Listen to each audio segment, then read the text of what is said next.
Thank you Lord Jesus, hallelujah, praise the Lord everyone. परमेश्वर आपको और आपके परिवार को आशीष दे, प्रभु यीशु के नाम में, आमीन। हमारे इस चैनल के द्वारा हम परमेश्वर की महिमा करते हैं और हमारा उद्देश्य केवल मसीह भाई बहनों को बाइबल के वचन सिखाना और परमेश्वर में बढ़ाना है। पृथ्वी पर जीवन बिताने वाला हर एक मनुष्य स्वर्ग जाना चाहता है। प्रियो, बाइबल हमें बताती है कि हम कैसे या फिर कौन है जो स्वर्ग में जा सकता है। हम यहाँ किसी भी धर्म की बात नहीं कर रहे और ना ही किसी धर्म के व्यक्ति को हम कोई ठेस पहुँचाना चाहते हैं। अगर फिर भी किसी को कुछ ठेस पहुँचती है तो कृपया हमारी इन वीडियोस को ना देखें, और जो इन वीडियोस को देख रहा है और सुन रहा है, परमेश्वर आपको और आपके परिवार को बहुतायत से आशीष दे, यीशु के नाम में, आमीन। आइए आज हम देखेंगे भजन संहिता 1। क्या ही धन्य है वह पुरुष जो दुष्टों की युक्ति पर नहीं चलता और ना पापियों के मार्ग में खड़ा होता और ना ठट्ठा करने वालों की मंडली में बैठता है, परंतु वह तो यहोवा की व्यवस्था से प्रसन्न रहता और उसकी व्यवस्था पर रात दिन ध्यान करता रहता है। वह उस वृक्ष के समान है जो बहती नालियों के किनारे लगाया गया है और अपनी ऋतु में फलता है और जिसके पत्ते कभी मुरझाते नहीं। इसलिए जो कुछ वह पुरुष करे वह सफल होता है। दुष्ट लोग ऐसे नहीं होते, वे उस भूसी के समान होते हैं जो पवन से उड़ाई जाती है। इस कारण दुष्ट लोग अदालत में स्थिर ना रह सकेंगे और ना पापी धर्मियों की मंडली में ठहरेंगे, क्योंकि यहोवा धर्मियों का मार्ग जानता है, परंतु दुष्टों का मार्ग नष्ट हो जाएगा। हालेलुया। भजन संहिता 1 हमें 2 तरह के मनुष्य के बारे में बताता है, जैसे कि इसमें हेडिंग दिया है धर्मी और दुष्ट मनुष्य, कि क्या ही धन्य है वह पुरुष जो दुष्टों की युक्ति पर नहीं चलता और ना ही पापियों के मार्ग में खड़ा होता है और ना ही ठट्ठा करने वालों की मंडली में बैठता है। तो कौन है यहाँ पे धर्मी? परमेश्वर का वचन हमें साफ बताता है कि क्या ही धन्य है वह पुरुष। यहाँ पे किसको धन्य कहा गया है? जो दुष्टों की युक्ति पर नहीं चलता है। जैसे अगर कोई चोरी की प्लानिंग करता है ना, वो उसमें सहभागी नहीं होगा। किसी की हत्या का कोई षड्यंत्र कर रहा है तो वो उसमें सहभागी नहीं होगा, है ना, क्योंकि वो जानता है कि ये सब करना पाप है और ना ही वो पापियों के मार्ग में खड़ा होता है ना। बहुत सारे पापी लोग आएंगे उसके जीवन में, लेकिन वो वहाँ पे खड़ा नहीं होगा और ना ही ठट्ठा करने वालों की मंडली में बैठता है। ठट्ठा करने वाले लोग बहुत आएंगे हमारे जीवन में, है ना, तरह तरह से आएंगे। हम देखते हैं कि हम इस संसार में रहते हैं तो सभी तरह के लोग हमारे जीवन में आते हैं। कोई अपनी जीविका के लिए कहीं पर काम करता है ना, कोई स्टूडेंट है। अलग अलग रीति से हम सभी लोग मिले जुले लोगों के बीच में हम रहते हैं। अब ऐसा तो नहीं हो सकता कि हम सिर्फ विश्वासियों के बीच में रहें, है ना, नहीं, ये पॉसिबल नहीं है। तो हमने क्या करना है? हमने उनकी मंडली में बैठना नहीं है।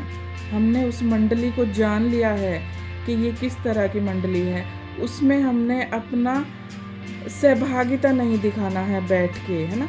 वचन में साफ लिखा है कि ना धन्य व्यक्ति जो होगा, ना तो वो उनकी युक्तियों पे चलेगा और ना वहाँ पर खड़ा होगा और ना ही उनकी मंडली में वो बैठता है। और दूसरे वचन में हम देखेंगे कि परंतु वो क्या करता है? वह तो यहोवा की व्यवस्था से प्रसन्न रहता है ना। धन्य मनुष्य क्या करता है? परमेश्वर की आज्ञाओं से खुश होता है। उसका जो आनंद का कारण है वो परमेश्वर यहोवा है। वह केवल परमेश्वर की ही व्यवस्था पर रात दिन ध्यान लगाए रखता है। उसका मन ठट्ठा करने वालों की मंडली में बैठने को नहीं करता, क्योंकि उसके पास सच्ची शांति, कभी ना खत्म होने वाला आनंद है जो उसके पास है। यहोशू की किताब 1 अध्याय उसका 7 और 8 वचन आप पढ़ सकते हैं।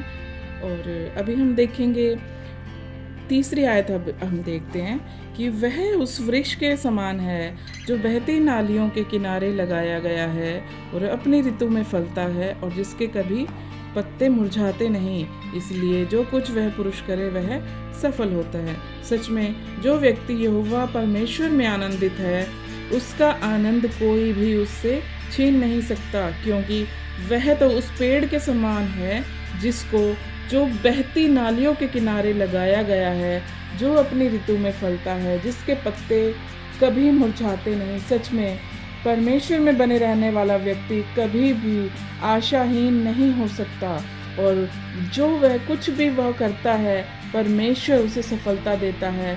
वह हर सिचुएशन में आनंदित रहता है।